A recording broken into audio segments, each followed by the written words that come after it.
त्या होमस्टेमुळे मला भरपूर तिथे काही शिकायला मिळालं वगैरे. हं, हं. आणि त्या होमस्टेमुळे त्यातलं पूर्ण नॉलेज मला आलं. मग मी 2 रूम्सनी स्वतः चालू चालू करायचा केलं. प्रयत्न केला आणि जिथे तुम्ही पहिल्यांदा आला होता ते राहिलेल्या त्या 2 रूम्स माझ्या स्वतःच्या होत्या. म्हणजे तुम्ही थोडक्यात स्वतःसोबत आपल्या गावाचा थोडक्यात ब्रँडिंग केल्यागत हो, झालं. हो, हो. आता तुम्ही जेव्हा पहिल्यांदा हा बिझनेस चालू केला, व्यवसाय चालू केला, तर हं. तुम्हाला आव्हाने कोणकोणती आली सुरुवातीच्या काळामध्ये? तर त्यावेळेस अशा अनेक चर्चा होत्या, की आता केळशी संपलं. आता केळशीतली लोकांना काय नाही, रस्त्यावर आले वगैरे. पण मला एक आतनं खूप विश्वास होता, की जिथपर्यंत समुद्र आमच्याकडे आहे, तिथपर्यंत केळशी कधी नष्ट होणार नाही. आणि हे पण माहीत होतं, समुद्र कधी मर्यादा सोडत नाही. मग आता आपण बघतोच की या व्यवसायात तरुण उद्योजक पण येत आहेत. हो, हो. तर तरुण उद्योजकांना तुमचा काय सल्ला असेल की बाबा कशा पद्धतीने त्यांनी ह्या गोष्टीमध्ये कसं उतरावं किंवा काय काय यांनी चेंजेस करायला पाहिजे? सगळ्या पर्यटकांना आवाहन करीन, की नक्की एकदा केळशी गावामध्ये या. याचं कारण असं, की इकडे तुम्ही समुद्रावर फिरायला गेल्यावर तुम्हाला तो स्वतःचा प्रायव्हेट बीच वाटेल.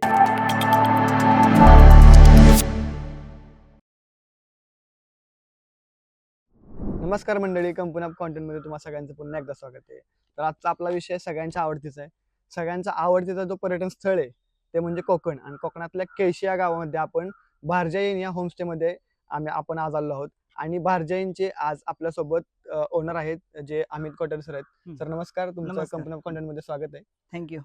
तर आम्ही गेले 4 वर्षांपासून दरवर्षी या ठिकाणी आम्ही येत असतो. हो, हो. आणि अतिशय उत्सुकतेनं, आतुरतेनं दरवर्षी वाट बघत असतो, की कधी आम्ही एकदा केळशीला जातोय. बरोबर. का तर तुमची हॉस्पिटॅलिटी आणि तुमचा जो पाहुणचार आहे, इथलं जे वातावरण आहे, हं. या सगळ्यांची आम्ही आतुरतेनं दरवर्षी वाट बघत असतो. तर बरोबर. सर, मला एक प्रश्न असा विचारत होता, हां. की तुम्ही हा बिझनेस कधीपासून चालू केला किंवा तुमचं पर्यटन करण्याचा मागचा उद्देश काय होता किंवा हेतू काय होता? मी तसा तर मला माझ्या मम्मी-पप्पांनी इयत्ता 10वी नंतर उच्च शिक्षणासाठी पुण्यात पाठवलं होतं. हं, हं. तर मी इथं मराठी मीडियममधनं पुण्यात गेलो होतो उच्च शिक्षणासाठी. हां. पण तिकडे इंग्लिश मीडियमला ॲडमिशन असल्यामुळे मला खूप अडचणी येत होत्या. हं, हं. तरी पण मम्मीनी सांगितलं, "तू शिक तिथे थांब. तू हळू तुला सगळं समजत जाईल आणि तू होशील हुशार आणि बरोबर. तू काहीतरी चांगलं करू शकशील."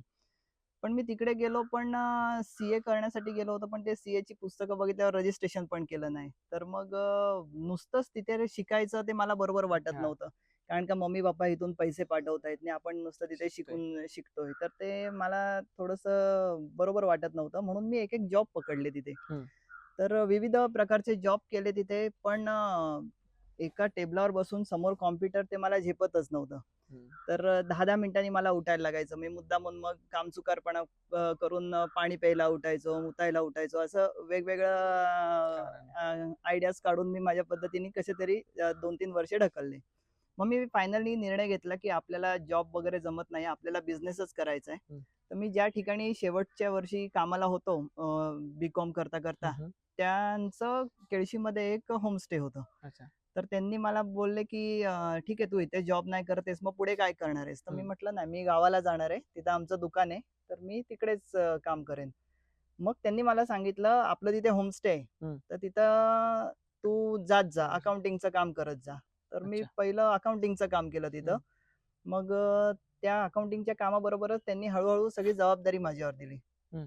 तर मग मी ते चालवायला लागलो चांगल्या अच्छा. पद्धतीने. तर त्या होमस्टेमुळे मला भरपूर तिथे काही शिकायला मिळालं वगैरे. हं, हं. आणि त्या होमस्टेमुळे त्यातलं पूर्ण नॉलेज मला आलं. मग मी 2 रूम्सनी स्वतः चालू चालू करायचा केलं. प्रयत्न केला आणि जिथे तुम्ही पहिल्यांदा आला होता ते राहिलेल्या त्या 2 रूम्स माझ्या स्वतःच्या होत्या. तर तिथे मी चालू केलं आणि अतिशय चांगला रिस्पॉन्स मिळाला मिळाला. मला आणि अशा त्यानंतर पद्धतीने तो भारजाईन चालू झाला. कारण आपण आजकाल बघतो, की सगळी तरुणाई गावाकडून शहराकडे जात असते. हो, हो, हो. पण तुम्ही आपल्या गावातच राहून हा व्यवसाय चालू केला. ते हं, हं. अतिशय उत्तम होतं. हो. तर मला एक प्रश्न असा होता, हं. की आपण भारजाईन हे का दिलं? म्हणजे हां, भारजाईन हां. यामागे कन्सेप्ट काय आहे? तर तुम्हाला एक गोष्ट माहीत असेल, की नद्यांचे नाले होतायत शहर हां. ठिकाणी. मुंबई, पुणे बघितलात बरोबर आहे. तर चांगल्या-चांगल्या नद्यांचे नाले होतायत. पण ही जी केळशीची हं. नदी आहे, तिचं हां. नाव भारजा आहे. ती अच्छा. नदी अतिशय सुंदर आहे. तर ती लक्षवेधी ठरावी म्हणून मी म्हटलं आपल्या होमस्टेचं नाव भारजा भारजाईन. ठेवूयात. त्यानिमित्ताने ही जी नदी आहे, ते तुम्हाला माहीत पडेल, की भारजा नदी पण गावाला आहे. आणि ती खूप सुंदर आहे. त्यानिमित्ताने लोकं त्या नदीवर नदी बघायला जातील, नदीच्या पाण्यात खेळायला जातील. छान, छान. हं. म्हणजे तुम्ही थोडक्यात स्वतःसोबत आपल्या गावाचा थोडक्यात ब्रँडिंग केल्यागत हो, झालं. हो, हो. आता तुम्ही जेव्हा पहिल्यांदा हा बिझनेस चालू केला, व्यवसाय चालू केला, तर हं. तुम्हाला आव्हाने कोणकोणती आली सुरुवातीच्या काळामध्ये? प्रचंड आव्हाने म्हणजे खूप संकटं आली, आव्हाने आली. म्हणजे अशी आव्हानं आली, की ह्या पूर्ण क्षेत्रात मी नवीन होतो हं. आणि जे होमस्टे चालवत होतो त्या मालकांनी पूर्ण जबाबदारी माझ्यावर टाकलेली. तर जे कामगार वर्ग होते त्यांच्याशी कसं राहायचं, त्यांच्याकडनं कसं काम करून हं. घ्यायचं. वेळेप्रसंगी अचानक डिझास्टर यायची तर मॅनेजमेंट. रूम वगैरे सेट वगैरे करायला पण हां. स्वतःलाच लागायच्या, साफसफाई वगैरे करायला लागायची. तर असे खूप प्रसंग आले, की जेव्हा-जेव्हा अ, कुठलं संकट येत होतं, तर एक मनाची तयारी ठेवलेली नाही. आपल्याला काहीतरी करायचंय. आपण हं, गावात हं. परत आलोय, तर आपल्याला गावासाठी काहीतरी करायचंय. आपल्या स्वतःसाठी काहीतरी करायचंय. तर मग जे आव्हान येत गेलं, त्याला आम्ही सामोरे जात गेलो प्रत्येक वेळेस. मध्ये लॉकडाऊनमध्ये कशी परिस्थिती होती? लॉकडाऊन जेव्हा आलं, लॉकडाऊन 2019-2020 च्या दरम्यान आलेलं हं, बरोबर. आणि त्यावेळेस सगळं बंद झालेलं. हो. त्यावेळेस प्रवास पण करणं अवघड होतं. हो, तर त्यावेळेस खूप टेन्शन आलेलं, की अरे भविष्यात आपलं तर पूर्ण उदरनिर्वाह जो पोट आहे ते ह्या बिझनेसवर हा आहे. डिसिजन घेतलाय मी तर आयुष्यातला. हा डिसिजन घेतला, एवढी इन्व्हेस्टमेंट केलेली आहे. तर जर असंच चालू राहिलं तर पुढे कसं व्हायचं? या हं. चिंततेत पूर्ण हे होतं म्हणजे मी चिंताग्रस्त झालेलो त्यावेळेस. पण एक मनात कुठेतरी विश्वास होता, की आपण सगळ्यांसोबत चांगलं राहतोय. आपण चुकीचं काही वागत नाही आहोत जीवनामध्ये. तर नक्कीने काही ना काही चांगला मार्ग निघेल यातून. तर मला असं सांगायचं होतं, हं, की आता मी जेवायला बसलेलो, हं. तेव्हा मी बघितलं, की तुम्ही अतिशय पारंपरिक पद्धतीने म्हणजे केळीच्या पाण्यावरती जेवण वाढणे असेल, हो. जेवण पण एकदम पारंपरिक होतं. हं, हं, म्हणजे तुम्ही थोडक्यात पर्यटनासाठी माणसं ज्या ठिकाणी येतात, त्या हं. ठिकाणी तुम्ही त्यांना बरोबर पारंपरिक पद्धतीने पूर्णपणे गावाचा अनुभव कसा येता येईल, ह्या बरोबर. सगळ्या गोष्टी तुम्ही करताय. तर यामागे तुमची कल्पना काय होती? संकल्पना काय होती? असं होतं, की आता शहरामध्ये हॉटेलिंग खूप वाढलेलं आहे. लोकं बरोबर. बाहेर जातायत, बाहेरचं खातायत हां. आणि त्यांना जेव्हा ते आमच्या हॉटेलच्या भार्यांची जो लाईन आहे ती अशी आहे, हं. की our affinity with nature and culture. बरोबर. तर त्या अफिनिटीला म्हणजे त्या स्लोगनला पकडून बरोबर. आम्ही पुढे चालवायचा बिझनेस ठरवला आणि म्हटलं ज्यासाठी इकडे येतायत, जे अनुभव त्यांना शहरात मिळत नाहीत. शहरातून येणारा वर्ग जास्त आहे इकडे कोकणामध्ये. तर त्यांना गाव कसं असावं, काय असावं हे समजावं आणि गावाचं एक कल्चर वगैरे समजावं म्हणून माझं तसं काम चालू आहे त्या पद्धतीने. काम अतिशय उत्तमरित्या चाललंय. आम्ही बघितलं तुमच्या हॉटेलला 4.9चं रेटिंग आहे. हो. एवढं रेटिंग तुम्ही व्यवस्थित टिकवून ठेवलंय. हो.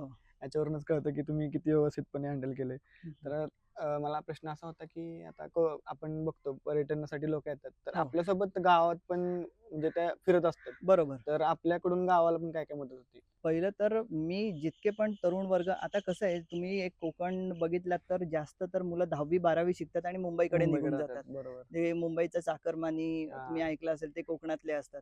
तर इतके निघून जातात. तर मला प्रत्येकाला सांगायचं असतं हे निसर्गाने आपल्याला ही देवी देणगी दिलेली आहे. इतकं सुंदर निसर्ग दिलेला आहे आणि हे पाहण्यासाठी लोकं इकडे येतायत. तर यासाठी तुम्ही एकत्र या, यासाठी काहीतरी करा, ह्या बिझनेसमध्ये या म्हणून असं खूप जणांना मी सांगतो. तर खूप जणांनी त्याची दखल घेऊन स्वतः होमस्टे छोटे-छोटे चालू चालू केलेत केले. आणि दुसरं मी असं करतो, की इथले बचत गट आहेत, बायका वगैरे हं, आहेत, हं, हं. ज्या घरी बसून असतात. हां. तर त्यांना मी सांगितलं, की तुम्ही पापड करा, विकायचं अच्छा. काम मी करेन. बरोबर. तर पर्यटक येतात त्यांना विकायचं काम मी करेन. कोणी आंबापोळी करतं, कोणी आंबावडी ज्या करतं. गोष्टी फेमस आहेत ज्या कोकणातल्या फेमस आहेत त्याच्या. ते मी आमचं म्हणजे माझ्या भार्यांचं एक प्लॅटफॉर्म ठेवून तिथे विकायला ठेवतो. हं, तर हं, त्या हं. निमित्ताने गावात एक रोजगार निर्माण बरोबर. होतो. उत्तम, उत्तम. आता हं. आपण बघतोच, की या सगळ्या गोष्टी आपण स्वतः करत असतो. पण सरकारकडून पण तुम्हाला काय मदत लागते किंवा अशी कोणती मदत तुम्हाला सरकारकडून असावी असं तुम्हाला वाटतं? आत्तापर्यंत कोकण हे सगळ्याच राजकारणी लोकांकडनं दुर्लक्षित राहिलेलं आहे. हं. अ, त्यामुळे इथलं निसर्ग सौंदर्य पण टिकू नये. हा दुसरा नाण्याच्या दोन्ही बाजू असतात त्याप्रमाणे हे अशी गंमत आहे. पण सरकारकडनं आम्हाला बेसिक फक्त रिक्वायरमेंट आहेत, की त्यांनी चांगले रस्ते करावेत. हां. वीज पुरवठा खंडित होऊ नये याची दखल घ्यावी. हं, हं. आणि पाणी वगैरे जे जीवनावश्यक वस्तू आहेत त्या वेळच्या वेळेत त्याची काही कमी पडू देता कामा नये गावात. असं एवढं अपेक्षित आहे सरकारकडून आम्हाला. तर आता जे पर्यटक आपल्या इथे येतात, हं, तर त्यांना तुम्ही काय सांगाल, की बाबा तुम्ही ज्या ठिकाणी पर्यटनासाठी जाता, हं. तिथे तुम्ही कशा पद्धतीने वागलं पाहिजे? काय अतिशय म्हणजे काय म्हणतात त्याला, अशा वेगळ्या पद्धतीने वागत असतात त्या ठिकाणी गेल्यानंतर ना कुठल्या गोष्टींची काळजी करणे नाही, कचरा करणे म्हणा किंवा फुल लाईफ म्हणजे असं वेगळ्या पद्धतीने एन्जॉय करत असेल, तुमचं काय म्हणणं आहे की कशा पद्धतीनं त्यांनी पर्यटनाचा आनंद घेतला पाहिजे? पर्यटन हे असं साधन आहे, की ते एक ज्ञान मिळवण्याचं साधन आहे आणि हम्म. आनंद मिळवण्याचं साधन आहे पर्यटन. तर त्या दृष्टीने लोकांनी यावं, हम्म. तिथं आनंद घ्यावा, समाधानी राहावं. पण काही अपवाद वगळता काही लोकं असतात, की ते येतात नुसता धांगड-धिंगा करायला, दारू बरोबर आहे. पिणे, त्याच बॉटल बीचवर फोडणे वगैरे त्यांना त्यात आनंद मिळत असतो. कारण का एकदा नशा चढली, की काय करता म्हणजे समजत नसतं काय करतोय आपण ते. तर असे आहेत. तर मग माझं जे पर्यटक येतायत त्यांना एकच आव्हान असेल, की तुम्ही येताय तर इथून जेवढं ज्ञान घेता येईल तेवढं ज्ञान घ्या. त्यानंतर आनंद घ्या, निसर्ग दाखवा. समाधानी व्हा. इथला छोटं-छोटं जर तुम्ही ऑब्झर्वेशन केलं तर भरपूर गोष्टी शिकायला मिळतील. हम्म. इथली जीवनशैली विशेष आहे कोकणातली. हा. लोकं म्हणजे काही-काही जणांचे फक्त नारळ सुपारीच्या बाग आहेत. त्यावर पण त्यांचा उदरनिर्वाह चालू आहे. तर छोट्या-छोट्या गोष्टी शिकण्यासारख्या आहेत. त्यांनी यावं, आनंद घेऊन जावा. महत्वाचं तर असं. निसर्ग जपावा इथला. निसर्ग जपावा. आणि बरोबर. निसर्गाच्या हं, हं. बाबतीत थोडक्यात ही आपल्यासाठी देणगी आहे हो. कोकण ही.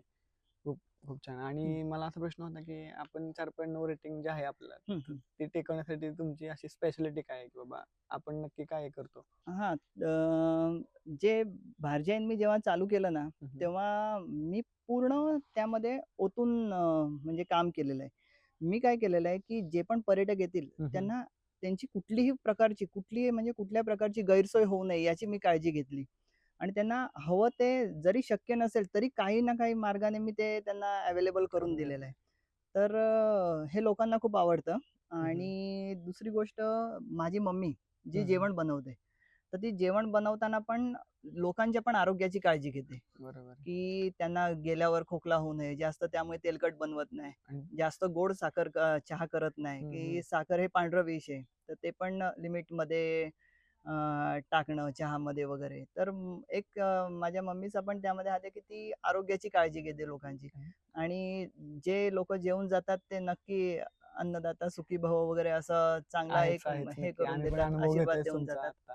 हं, म्हणजे तुम्ही कॉम्बिनेशन पण असं व्यवस्थित देता, की ज्याचा आपल्याला खाताना काही त्रास होणार त्रास नाही, की होणार बाबा नाही. सोलकढी असेल किंवा त्याच्यासोबत भाज्या कोणत्या आहेत, की ज्याचा आपल्याला त्रास होणार नाही. त्यामध्ये याचं पण आमचा कॉम्बिनेशन व्यवस्थित ठेवता तुम्ही. त्यामध्ये आमचा एक उद्देश असतो, की लोकं 2 दिवसासाठी, 4 दिवसासाठी फिरायला येतात. हं. तर त्यांच्या आरोग्याला काही हानी झाली नाही पाहिजे, बरोबर आहे. याची आम्ही काळजी घेतो. 4 दिवस त्यांनी थोडक्यात एकदम रिलॅक्समध्ये त्यांचे गेले पाहिजेत आणि रिलॅक्समध्ये गेले व्यवस्थित गेले पाहिजेत. पाहिजेत. म्हणजे त्यांचा जो येण्याचा उद्देश आहे तो पूर्ण व्हावा, अशी एकदमच आम्ही आहे. पूर्ण काळजी घेतो. आता आपल्या व्यवसायामुळे आपण बघितलं, की इथे रोजगार किती मिळाले किंवा काय. हं. तर आपल्यामुळे गावाला काय काय मदत झाली? आपल्या केशी गावाला काय काय मदत झाली आपल्या पर्यटनामुळे? हा पर्यटनाचा अगदी अ, मूळपर्यंत जाऊन अभ्यास केला ना, तर हं. एका वाचनात असं आलंय, की 28 लोकांना रोजगार मिळतो या बिझनेसमुळे. तर जे पर्यटक एक गाडी येऊन गेली, की ते एक 5,000-6,000 गावामध्ये येतात. बरोबर त्यामध्ये आहे. त्या 5,000-6,000 मध्ये 28 जणांचा वाटा असतो. तर ते पण चालूच आहे आणि सौरभ भोसले म्हणून एक जण आमच्याकडे गेस्ट आहेत, ते कायम हं. येत असतात. तर ते मोठे पब्लिक स्पीकर आहेत. तर भारजाईंच्या माध्यमातून आम्ही त्या सरांना रिक्वेस्ट केली, की जरा आमच्या शाळेमध्ये वगैरे तुम्ही लेक्चर द्या. सेशन्स. तुम्ही मार्गदर्शन करा. हं, त्याचा हं, हं. भविष्यात मुलांना फायदा व्हावा म्हणून. तर असे लेक्चर आम्ही ठेवलेले आहेत शाळेमध्ये. आणि त्यानंतर अजून जे काही करता येईल ते आम्ही करताय. भारजाईंच्या मार्फत जे शक्य असेल तेवढं आम्ही करतो. त्याचबरोबर तुम्ही बघितलं, की बाबा आपल्यासोबत अजून ह्या ठिकाणी पण तुम्ही जावा, त्या ठिकाणी पण जावा. तुम्ही सांगता, की बाबा त्या लोकांशी पण कनेक्ट करा, ह्या लोकांशी पण कनेक्ट करा. म्हणजे आपण त्या ठिकाणी फिरायला चाललोय, तर त्या ठिकाणी पण तुम्हाला अशी-अशी लोकं मिळतील. हं, हे बी हं. तुम्ही सांगता. म्हणजे हो. तुम्ही थोडक्यात नेटवर्क जे व्यवस्थित जोडलेलं आहे, की आपल्यासोबत दुसऱ्याचं पण मदत झाली पाहिजे. हं, हं, ही हं. अतिशय एक उत्तम गोष्ट होती. हो. अमित दादा, हं. आपण आता बघितलं, की मागील काही वर्षापूर्वी कोकणामध्ये वादळ आलं होतं. हो, हो. तर त्या वादळाचा आपल्या कोकण किनारपट्टीवरती किती फरक पडला होता? तर 2020 मध्ये 3 जूनला हे वादळ आलं, हं, हं. चक्रीवादळ. तो पॉइंट सांगितला सगळ्यांना पूर्ण कोकण किनारपट्टीला सतर्कतेचा इशारा दिला होता बरोबर. आणि पॉइंट सांगितलेला हरिहरेश्वर. हं, हं. पण त्यावेळेस नेमका पॉइंट झाला केळशी आणि 220च्या पुढे स्पीडनी वारा होता. जवळ-जवळ केळशीतले सगळ्यांचे छप्पर हे उडून गेले होते. हं, हं, हं. आणि लाखो झाडं पडली होती. प्रत्येकाची वाडी ही नाश संपली होती, नष्ट झाली होती. तर त्यावेळेस जवळ-जवळ दीड महिना आम्ही लाईट नसताना राहिलो आणि दीड महिना. इलेक्ट्रिसिटी नव्हती कारण का इकडे झाडं मोठी-मोठी आणि हां. ज्या महावितरणाच्या वायरी वगैरे गेल्या होत्या त्याच्यावर झाडं पडून ते पूर्णच सगळं चेंज करायला दीड महिना लागणार होता. तर त्यावेळेस अशा अनेक चर्चा होत्या, की आता केळशी संपलं. आता केळशीतली लोकांना काय नाही रस्त्यावर आले वगैरे. पण मला एक आतनं खूप विश्वास होता, की जिथपर्यंत समुद्र आमच्याकडे आहे तिथपर्यंत केळशी कधी नष्ट होणार नाही आणि हे पण माहीत होतं समुद्र कधी मर्यादा सोडत नाही. हं. तर समुद्र किनारा जिथपर्यंत आमच्यासोबत होता त्यामुळे मला त्याची काळजी नव्हती. पण वादळामुळे प्रचंड लोकांचं नुकसान झालं. म्हणजे अनेकांचे छप्पर वगैरे गेले त्यामुळे. म्हणजे त्यामुळे केळशी एक 10 वर्ष लोकांचं जे चांगली मागे. प्रगती होत होती, ते 10 वर्ष मागे राहिलो सगळेजण.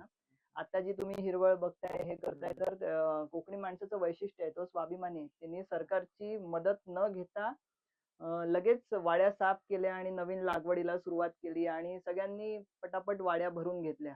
सगळ्यांनी एकमेकांना मदत करून सगळ्या सगळ्यांनी गोष्टी एकमेकांना केल्या. हां. मदत त्यावेळेस सगळे भांडण-तंटा त्यावेळेस कोरोनाचा पण पिरियड होता. पण हं. सगळ्या संकटाला सामोरे जाऊन आता तुम्ही रुटीन व्यवस्थित लागलं आणि त्यावेळेस वैशिष्ट्य असं होतं, इतकं जोराचा वादळ येऊन पण जीवितहानी अजिबात झाली नाही. असं म्हणतात की केळशी गावावर महालक्ष्मीची कृपा आहे. तर त्या कृपेमुळे कोणालाच नुकसान झालं काही नाही. झालं नाही. जीवितहानी अगदी कोणालाच काहीच झालं नाही त्यामुळे. आपल्या व्यवसायावरती किती इफेक्ट पडला होता त्याचा? व्यवसायावर इफेक्ट त्याचा ते जून महिन्यातच झालं होतं. त्यामुळे त्यानंतर परत पुढचे 4 महिने होते ते पावसाळ्याचेच होते. तर हं, हं. पावसाळ्यात फार कमी लोकं समुद्रकिनारी येतात कारण का समुद्राला उधाण आलेलं असतं वगैरे. पण त्यानंतर जो बिझनेस चालू केला ना, हं, हं. तर फक्त लोकं येत राहिली नवीन आणि हं. समुद्र तसाच्या तसा होता त्यामुळे लोकांना ते आवडत राहिलं. जे 20% झाडं राहिली होती, 80% कमी झाली होती. हं, हं. तर ती 20% 80% झाडं पण इतकी होती की लोकांना वादळ येऊन गेलं असं जाणवलं पण नाही. कारण आम्ही बघितलं किनारपट्टीवरती काही-काही झाडं अर्धे-अर्धे दिसत होते आम्हाला. हो, ते हो, हो. खाली पडलेले झाडं होते. खूप मोठी-मोठी झाडं होती. हं, हं, हं. तो हा प्रश्न विचारला होता. तर मला पुढचा प्रश्न असा होता, की आता हा एक तुमचा अनुभव होताच. हो. तुमचा एखादा आवडता अनुभव किंवा एखादा आनंदाचा क्षण तुम्हाला आठवतोय का अ, पर्यटनाबद्दल? बहारजाईनमध्ये. हं. बहारजाईनमध्ये असेच तुमचा जसा मुला-मुलांचा ग्रुप आहे तसा हां. एक ग्रुप आला होता. त्यात 6 मुली होत्या, 7 मुलं होते. हं, हं. तर ते असे मस्त आले बीचवरून राहिले हं, हं. छान आणि नाश्ता वगैरे झाला. त्यांनी अंघोळी वगैरे केल्या हां. आणि कपडे सुकत टाकले हं. रूमच्या आवारात वगैरे. आणि ते सुकत टाकल्यानंतर ते त्यांना मी सांगितलेल्या प्रमाणे ते फिरायला गेले, बाहेर पडले. ते दुपारनंतरच जेवायला येणार होते. आणि मी थोडंसं आमचं दुकान असल्यामुळे तिकडे गेलो होतो. हां. आणि तेवढ्यात माकड आले आणि सगळ्यांचे कपडे अख्ख्या वाडीभर, कोणाच्या कौलावर, कोणाच्या घरावर असे करून ठेवले होते. तर मी आल्यावर बघितलं तर अरे बापरे! म्हटलं सगळे इकडचे कपडे तिकडे झालेले आहेत. आता काय खरं नाही आपलं. आता ती लोकं यायला झालेत. आता येतील ती लोकं. आणि हं. मग आपलं नाव खराब होणार असं तसं मला खूप वाटलं. पण ती मुलं आली आणि त्यांनी जे बघितलं, त्याच्याने ते एकदम आनंदित झाले आणि त्यांना पण इतकी मजा वाटली, की "अरे, माकडे येऊन असे करून गेले. अरे वाह!" मग कोणी झाडावर चढतंय त्याची पॅन्ट काढायला, हां. कोणी लेगिन्स काढायला कौलावर चढतंय. तर त्यांनी पण ती मजा घेतली आणि तो क्षण माझ्यासाठी असा अविस्मरणीय आहे. आता या सगळ्यामध्ये फॅमिलीचा किती आपल्याला सपोर्ट असतो किंवा फॅमिलीतून बॅकिंग किती महत्वाची आहे? हां, खूप महत्त्वाचा प्रश्न आहे हा. कारण का कुठलाही बिझनेस करायचा म्हटला किंवा हं, हं. काय तर सपोर्ट पाहिजेच असतो. बरोबर आहे. तर माझ्या या बिझनेसमध्ये फॅमिलीचा खूप मोठा सपोर्ट आहे. हं, हं. म्हणजे आता मी, माझे आई-बाबा, बायको, भाऊ, बहीण असे आम्ही थोडक्यात 6 जण सगळेच आहोत. आहेत. तर प्रत्येक वेळी मला जर काय नवीन मनात आलं आणि करायचं असलं, की मी पप्पांसोबत त्याविषयी चर्चा करतो. मग हं, हं. त्यातनं पप्पांचं मला मार्गदर्शन लाभतं. आणि काय चूक, काय बरोबर हे वेळोवेळी मला मम्मी सांगत असते, हं, माझी हं. आई. आणि पूर्ण किचनचं जे आहे मॅनेज. हं. हां, जे ह्या बिझनेसमध्ये किचनचंच खूप इम्पोर्टंट काम असतं आणि ते सगळं मम्मी जेवण बनवणं, नाश्ता बनवणं वगैरे करते.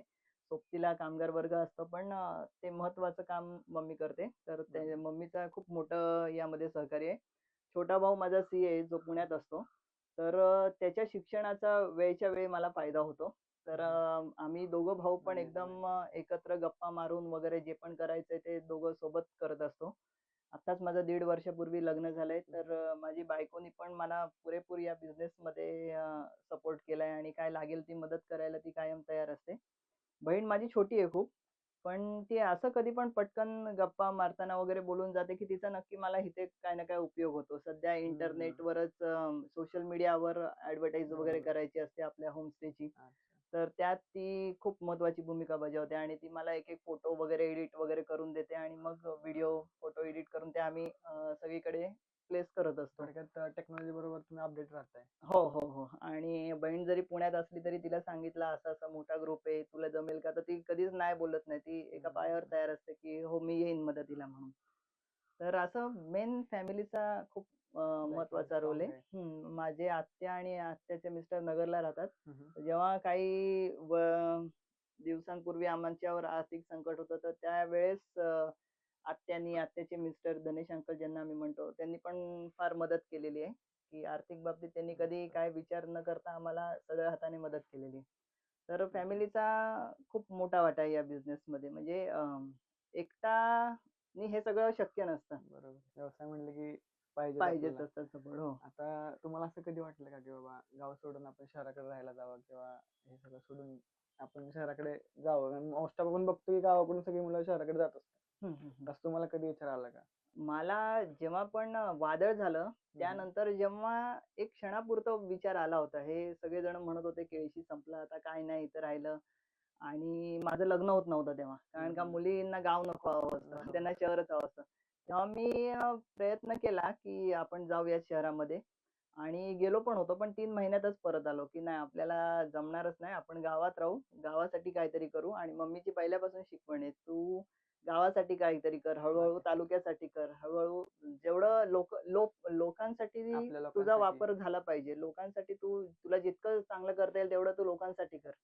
हे आईची हम्म. शिकवण आहेच कायम आमच्या पाठीशी. लोकांसाठी. आणि बघितलं की तुम्ही खूप नम्रपणे हॉस्पिटॅलिटी देत असता. तर या नम्रतेच्या मागचं कारण काय आहे? हां, त्याचं कारण असं की माझे पूर्वज केळशीमध्ये आले. म्हणजे हम्म. माझे आजोबा, पणजोबा तेव्हापासून आम्ही केळशीमध्येच. पण आमचं मूळ गाव हे राजस्थानमध्ये अच्छा. पिपळ आणि तुम्हाला माहीत असेल की राजस्थानमध्ये गोड बोलतात आणि आणि आदरातिथ्य पाहुणचार आणि व्यवस्थित आग्रह. असतो. आदरातिथ्य आणि आग्रह हे खूप महत्वाचं आहे राजस्थानमध्ये. तर ते आमच्या इकडे रक्तामध्येच आहे. खूप त्यामुळे छान. मग माझा हे बिझनेस चांगला चालण्याचं कारण कारण म्हणजे चांगलं चालण्यामागचं एक हे एक की रहस्य असू पॉइंट आहे शकतं. थोडक्यात असं म्हणू हो, शकतो. हो, हो. उत्तम, उत्तम. आता आपण बघतोच की या व्यवसायात तरुण उद्योजक पण येत आहेत. हो, हो. तर तरुण उद्योजकांना तुमचा काय सल्ला असेल की बाबा कशा पद्धतीने त्यांनी ह्या गोष्टीमध्ये कसं उतरावं किंवा काय काय यांनी चेंजेस करायला पाहिजेत? मी सगळ्यांना म्हणजे जे तरुण उद्योजक यामध्ये येत आहेत माझ्यासारखे सगळे, तर त्या मित्रांना, मैत्रिणींना हे सांगू इच्छितो, की एक निस्वार्थ भावनेने हा बिझनेस करा तुम्ही. हा हम्म. पर्यटन व्यवसाय निस्वार्थ भावनेने करा.